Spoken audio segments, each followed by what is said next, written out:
ठाणे वर्तमानमध्ये मी नितीन बोरसे आपलं पुन्हा एकदा हार्दिक स्वागत करतो। सादर करीत आहोत आजच्या ठळक बातम्या। श्री अय्यप्पा भक्त सेवा संगमच्या वर्तनगर ठाणे येथील अय्यप्पा मंदिराचा 48वा मंडल पूजा वार्षिक उत्सव 19 ते 29 डिसेंबर या कालावधीमध्ये संपन्न झाला। या कालावधीमध्ये विविध धार्मिक आणि सांस्कृतिक कार्यक्रमांचं आयोजन करण्यात आलं होतं। दररोज मंदिरामध्ये विविध प्रकारच्या पूजा अर्चा सुरू होत्या। या ठिकाणी मोठ्या संख्येने भाविकांनी गेल्या 10 दिवसांमध्ये येऊन देवाचं दर्शन घेतलं। या निमित्ताने विविध कार्यक्रमांचं महाप्रसादाचं आयोजन करण्यात आलं होतं। यावेळेस देखील महाभंडाऱ्याला प्रचंड मोठ्या प्रमाणात गर्दी झाली। सदर उत्सवाला अय्यप्पा भक्त सेवा संगम वर्तनगरचे अध्यक्ष मुरलीधरन नायर, सचिव मणी नायर, खजिनदार संजय पी यांनी संपूर्ण आयोजन केलं होतं। 1 तारीख को हमने जनवरी 1 तारीख को वापस लोगों का जो डिमांड है उसके ऊपर वापस और एक अन्नदानम हमारे कुछ भक्त लोग स्पॉन्सर कर रहे हैं, तो वो होगा। बट आज का ये अन्नदानम महाप्रसादम के साथ ये कार्यक्रम 10 दिन का 11वां दिन, आज 11वां दिन है, तो का समाप्त के तरफ है। सभी भक्तों से मैं क्या थैंक यू बोलना चाहता हूँ, धन्यवाद बोलना चाहता हूँ, ताकि सभी लोगों ने आया, बढ़ चढ़कर हिस्सा लिया और ये कार्यक्रम को सब एकदम सफल बनाने में और पूरा शांति और समाधान के साथ भगवान का दर्शन भी ले सका और सबको स्वामी अय्यप्पा का आशीर्वाद बना रहे, यही हमारी कामना है। भारतीय जनता पार्टीबरोबर केलेल्या युतीमध्ये श्री एकनाथ भोईर यांना आपल्या नगरसेवक पद गमवावं लागणार आहे। कारण युतीमध्ये ती जागा भारतीय जनता पार्टीकडे गेल्याने आता एकनाथ भोईर यांना नगरसेवक पदापासून वंचित राहावं लागणार आहे। मात्र असं जरी असलं तरी शिवसेनेचे मुख्य नेते श्री एकनाथ शिंदे यांना कुठल्याही प्रकारचा त्रास होऊ नये यासाठी आपण शिवसेनेचा प्रचार अत्यंत हिरिरीने करणार आहोत।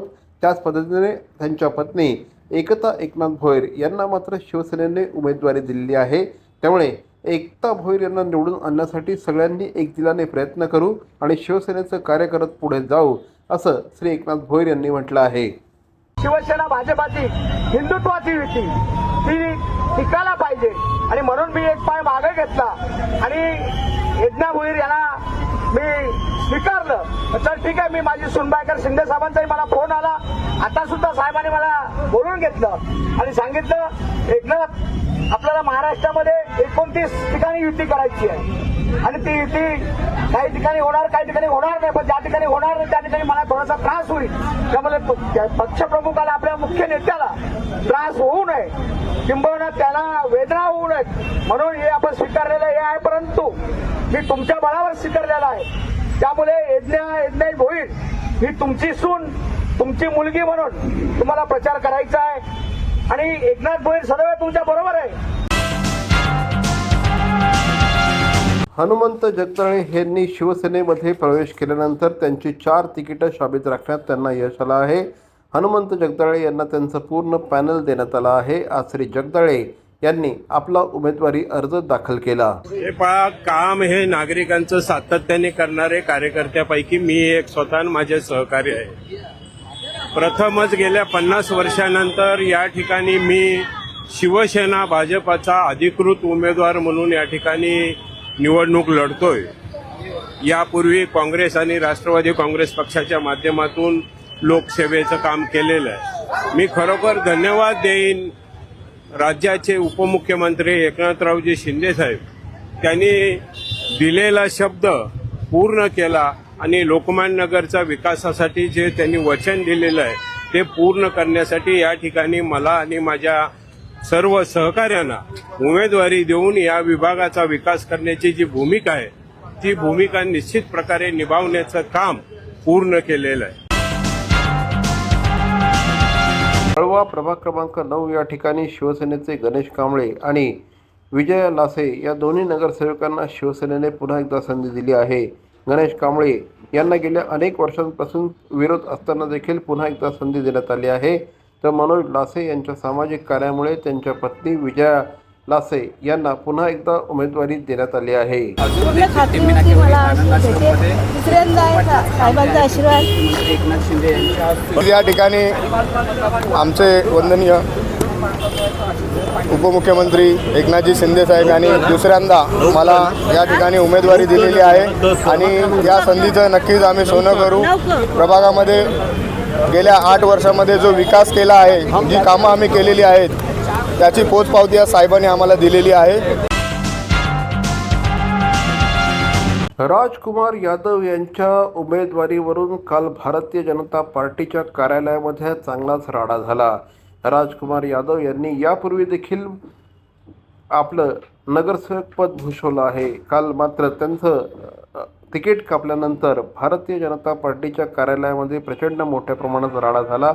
मात्र आज सकाळी राष्ट्रवादी काँग्रेसमध्ये त्यांनी प्रवेश केला आणि राष्ट्रवादी काँग्रेस अजित पवार गटाच्या तिकिटावर त्यांनी निवडणूक लढवण्याची तयारी सुरू केली आहे. माजी नगरसेवक राजकुमार यादव, केवलादेवी यादव, महेंद्र सोडारी आणि वर्षा पाटील या सर्वच माजी नगरसेवकांनी जिल्हाध्यक्ष नजीब मुल्ला आणि महाराष्ट्राचे प्रवक्ते आनंद परांजपे यांच्या उपस्थितीत राष्ट्रवादी काँग्रेसमध्ये प्रवेश केला. प्रवेश करताच त्यांना AB फॉर्म देखील देण्यात आला. भारतीय जनता पक्षात योग्य तो मानसन्मान न मिळालेले तिकीट विकल्याचा आरोप देखील यावेळेस त्यांनी केला आहे. हमखास निवडून आलो असतो, पण जे कार्यकर्ते शहरी भागातले या महापालिकेच्या हद्दीतले सकाळ संध्याकाळ कष्ट आपलं कामकाज बाजूला ठेवून आमच्या सोबत येतात, त्यांना कधी संधी भेटणार. म्हणून संधीसाठी आम्ही युतीत गेलो नाही. भाजप असल्यावर तेव्हा आम्ही त्यांच्याबरोबर गेलो नव्हतो. समाजवादीचे जुनी मंडळी आहेत, महेंद्रभाई सारखा तिथला समाजसेवक आहेत, ताई आपली पाटील ताई, हे सर्व एकत्र आल्यावर नक्की वागळे स्टेटमध्ये अजितदादांच्या विचाराला, कार्यकर्त्याच्या न्यायाला नक्की चांगला साथ भेटेल. आणि पुढच्या निवडणुकीत नक्की मला विश्वास आहे की हे जे अन्यायाच्या विरुद्ध नक्की ते जिंकून येतील. आम्ही माझे वडील भारतीय जनता पार्टीमध्ये 1984 पासून कार्यरत होते. त्यांच्या 2014 मध्ये त्यांचा देहांत झाला. आम्ही भाजप म्हणजे आम्ही जेव्हा भाजपमध्ये कोण नव्हता तेव्हा आम्ही भाजप आमच्या वडिलांनी सांभाळला होता वागले स्टेटमध्ये. परंतु आज जिजुराने एवढा बेकार वाटतोय की आमचे काही आमदार जे वरिष्ठ आमदार आहेत, साफसुथरे आमदार आहेत, त्यांनी 2.5 कोटीमध्ये आमची सीट विकलेली आहे. आणि कोणाला विकलंय? तो तिथला स्थानिक पण नाहीये, बाहेरून आलेला तो व्यक्ती अमित सर याला त्यांनी तिकीट 2.5 कोटीमध्ये विकले, दोघे आमदार आणि आमच्या अध्यक्षांनी. आणि आम्ही त्यांना 16 तारखेला त्यांना जबाब देणार आहे. अखेर भारतीय जनता पार्टी आणि शिवसेना युती ही अस्तित्वात आली आहे. भारतीय जनता पार्टी ठाणे महानगरपालिकेच्या निवडणुकीमध्ये 40 ठिकाणी निवडणुका लढवणार असून शिवसेनेला 87 जागा प्राप्त झाल्या आहेत, तर 4 जागा मुंब्रा विकास आघाडीसाठी सोडण्यात आल्या असल्याची माहिती हाती आली आहे. गेल्या अनेक दिवसांपासून शिवसेना आणि भारतीय जनता पार्टीच्या युतीसंदर्भात जागा वाटपाच्या चर्चा सुरू होत्या. अखेर काल AB फॉर्मचं वाटप देखील करण्यात आलं. काल रात्री उशिरापर्यंत शिवसेनेचे मुख्य नेते उपमुख्यमंत्री श्री एकनाथ शिंदे हे स्वतः AB फॉर्म वाटप करत असतानाचं चित्र बघायला मिळालं होतं. मात्र अनेक ठिकाणी नाराजी देखील मोठ्या प्रमाणात उफाळून आल्याचं चित्र बघायला मिळालं आहे. गेले अनेक वर्ष जे शिवसेनेचं काम करत होते, भारतीय जनता पार्टीचं काम करत होते, अशा कार्यकर्त्यांना उमेदवारी न मिळाल्याने कार्यकर्त्यांमध्ये मोठ्या प्रमाणात नाराजी असल्याचं चित्र देखील बघायला मिळालं आहे. अनेकांनी बंडाचं निशाण देखील फडकवलं आहे. निखिल बडजुडे, त्याचप्रमाणे अमित जयस्वाल यांच्यासह अनेकांनी आपल्या उमेदवारी न मिळाल्याने बंडाचं निशाण फडकवलं आहे. तर दुसरीकडे अनेक दिग्गजांचं देखील तिकीट कापलं गेलं आहे. शिवसेनेचे सिटिंग नगरसेवक असलेले मधुकर पावशे यांचं तिकीट कापलं गेल्याने त्यांनी देखील नाराजी व्यक्त केली आहे. तर दुसरीकडे शिवसेनेचे खासदार श्री नरेश म्हस्के हे आपल्या चिरंजीवांसाठी प्रयत्नशील होते, मात्र त्यांचं देखील तिकीट नाकारण्यात आलं आहे. एकंदरीतच कालचा दिवस हा घटनांनी भरलेला अशा प्रकारचा दिवस होता. आज उमेदवारी अर्ज भरण्याचा शेवटचा दिवस आहे. आज अनेक दिग्गजांनी, मातब्बरांनी तर काही नवीन उमेदवारांनी देखील आपले उमेदवारी अर्ज दाखल केले आहेत. भवानी ज्वेलर्स ठाणे पारंपरिक आणि आधुनिक दागिन्यांचा अप्रतिम संगम. प्रत्येक स्त्रीची पहिली पसंती भवानी ज्वेलर्स ठाणे. नक्की भेट द्या. CP Goenka International School, nurturing talent at young age for scholastics, sports and performing arts in global perspective. Proud to have world toppers and country toppers in 10th standard Cambridge examinations. Ranked the best emerging school by the Times of India for personality over percentage. CP Goenka is the intelligent choice. Thane महानगरपालिकेचे मालमत्ता कर म्हणजेच property tax भरण्याचे आवाहन. सन 2022-23 या आर्थिक वर्षाचे मालमत्ता कराचे म्हणजेच प्रॉपर्टी टॅक्सचे बिल ठाणेकर करदात्यांना महापालिकेमार्फत आर्थिक वर्षाच्या सुरुवातीस म्हणजेच माहे एप्रिल 2022 मध्ये देण्यात आलेले आहे. तथापि अद्यापही काही करदात्यांनी मालमत्ता कर महापालिकेकडे जमा केलेला नाही. सध्या आर्थिक वर्षाचा अंतिम टप्पा सुरू झाला आहे. मालमत्ता कर वसुलीसाठी महापालिकेतर्फे कडक कारवाई हाती घेण्यात आली आहे. या अंतर्गत जंगम मालमत्ता, टीव्ही, फ्रीज, वाहन व इतर जप्त करणे तसेच स्थावर मालमत्ता वॉरंट बजावून जप्त करण्यात येत असून मालमत्तेचा जाहीर विक्रीद्वारे लिलाव करून कराची रक्कम वसूल करण्यात येत आहे. मालमत्तेस पाणी पुरवठा करण्यात येणारे नळ संयोजन खंडित करण्यात येत आहेत. त्याचप्रमाणे थकीत मालमत्ता करावर 2% व्याज आकारले जात असल्याने भरावयाची रक्कम वाढत आहे.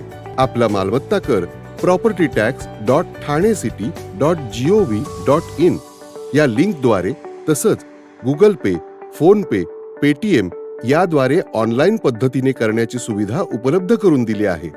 शनिवार, रविवार व सार्वजनिक सुट्टीच्या दिवशी नागरिकांना मालमत्ता कर भरणे सोयीचे व्हावे याकरता महापालिकेचे मालमत्ता कर संलग्न कार्यालय या दिवशी कार्यान्वित ठेवण्यात आलेले आहे. तरी मालमत्ता कर वसुलीची अप्रिय कारवाई टाळण्याच्या दृष्टिकोनातून मालमत्ता कर भरून महापालिकेस सहकार्य करावे. धन्यवाद. टेंबिनाका येथील शिवसेनेचे धडाडीचे कार्यकर्ते निखिल बुडजळे यांनी देखील बंडाचा झेंडा उभारला आहे. प्रभाग क्रमांक 22 मधून त्यांनी उमेदवारी मागितली होती. मात्र शिंदे गटाकडनं पक्ष तिकीट न मिळाल्याने नाराज झाले आहेत आणि निवडणूक लढवणार असल्याचा निर्धार त्यांनी व्यक्त केला आहे. अपेक्षा असं नाही, काम केलं आपण, त्या कामाचं फक्त आता पुढे काहीतरी रूपांतर करायला चाललंय, बाकी काय नाही. काय पुढे काय ठरवलं आता? पुढे काय लढायचं होतं ठरवलंय. हा लढला. काय कोणामुळे तिकीट कापली गेली असं वाटतंय? युवा सेनेचे लोकसभा अध्यक्ष श्री नितीन लांडगे यांनी आपल्या पदाचा राजीनामा दिला आहे. शिवसेनेचे मुख्य नेते उपमुख्यमंत्री एकनाथ शिंदे यांना पाठवलेल्या पत्रामध्ये सद्यस्थितीमध्ये प्रामाणिकपणे कष्टाने काम केलेल्या कार्यकर्त्यांना न्याय मिळाला नाही, त्यामुळे या पदावर राहू इच्छित नाही. शिवसेनेचा विचार कायम आपल्या मनात राहील, मात्र सध्या मानसिक स्थिती काम करण्याची नसल्याने आपण पदाचा राजीनामा देत असल्याचं नितीन लांडगे यांनी म्हटलं आहे. ते देखील उमेदवारीसाठी प्रयत्नशील होते. अब राजा का बेटा राजा नहीं बनेगा, जो हकदार है वही राजा बनेगा, असं पत्र लिहित आमदार प्रताप सरनाईक यांचे चिरंजीव श्री पूर्वेश सरनाईक यांनी यंदाची निवडणूक लढवणार नसल्याचं जाहीर केलं आहे. प्रभाग क्रमांक 14 मधून ते ठाणे महानगरपालिकेवर नगरसेवक म्हणून निवडून गेले होते. यावेळी निवडणूक न लढवण्याचा त्यांनी निर्णय घेतला आहे. हा निर्णय आपण 6 महिन्यापूर्वीच विचारपूर्वक घेतला होता आणि पक्षाच्या वरिष्ठ नेतृत्वाला त्याची माहिती देखील दिली होती. या संदर्भात आता जो कोणी उमेदवार पक्ष देईल त्याला निवडून आणण्यासाठी पुरेपूर प्रयत्न केले जातील, असं देखील श्री पूर्वेश सरनाईक यांनी म्हटलं आहे.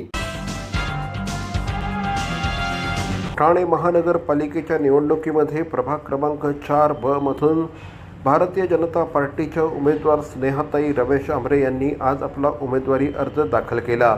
यावेळेस श्री रमेश आंबरे यांच्यासह असंख्य कार्यकर्ते उपस्थित होते.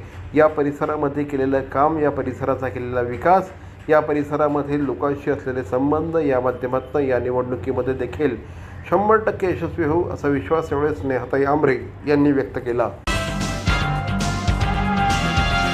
शिवसेना उपनेते आणि माजी महापौर स्वर्गीय अनंत तरे यांच्या वहिनी माजी नगरसेवक संजय वामन तरे यांच्या पत्नी शिवसेनेच्या माजी नगरसेविका सौ महेश्वरी संजय तरे यांनी आज शिवसेना उद्धव बाळासाहेब ठाकरे पक्षातून प्रभाग क्रमांक 11 मधून आपला उमेदवारी अर्ज दाखल केला। यावेळेस त्यांनी प्रसारमाध्यमांशी संवाद साधला। प्रदर्शन म्हणजे असं जाणून बुजून आपण आणतो शक्ती प्रदर्शन करायला की आमच्या रॅलीला खूप माणसं आहेत, भाड्याने माणसं एकही नव्हती। जी आली होती ती स्वखुशीने आली होती की आपल्याला एक पाठिंबा देण्यासाठी आली होती। आणि आता महाराष्ट्रात ठाकरे ब्रँड दोन्ही भावांची युती झालेली आहे, त्यामुळे मनसे आणि शिवसेनेची ताकद एकत्र झालेली आहे।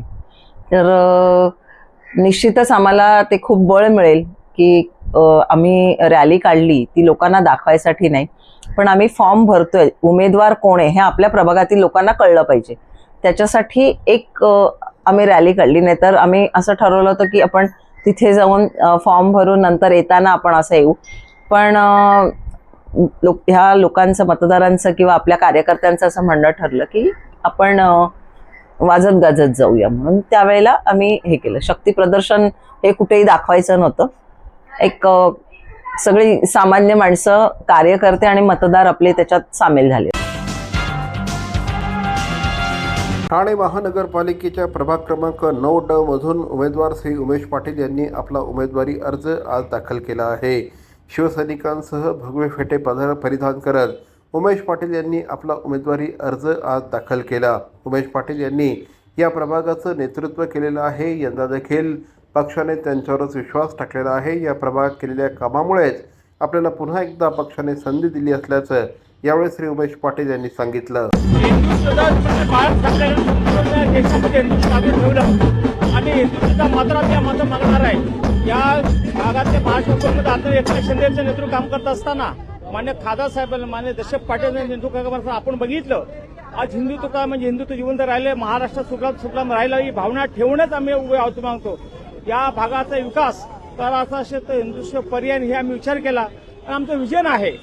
जरी नगरसेवक नलगटात आमचा अनेक भागात प्रश्न प्रलंबित, तर प्रश्न सोडवण्याचा कर्म मी करणार आहे।